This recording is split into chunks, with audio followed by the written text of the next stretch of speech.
IELTS is a test that's tried and tested throughout the world. So when it comes to IELTS listening, it is just the basic understanding of the candidate's level of understanding spoken English. We all know in IELTS we have two modules, academic and general. When it comes to listening, irrespective of the module, it is the same. And when it comes to details of listening, we have 40 minutes, there are 4 sections, and it is a 30-minute section. And as it progresses, the difficulty level increases. Do follow the instructions. If the instructor says no more than 3 words, and if the candidate writes 4 words, then automatically it's marked wrong.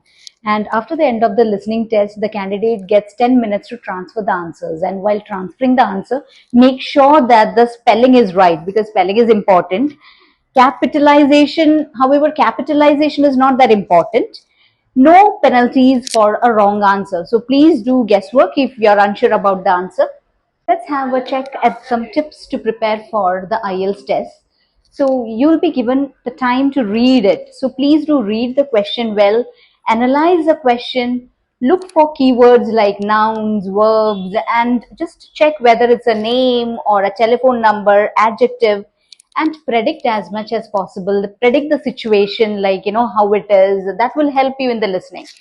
As well as you'll always find the synonyms. You will never get the same words that you listen in the question.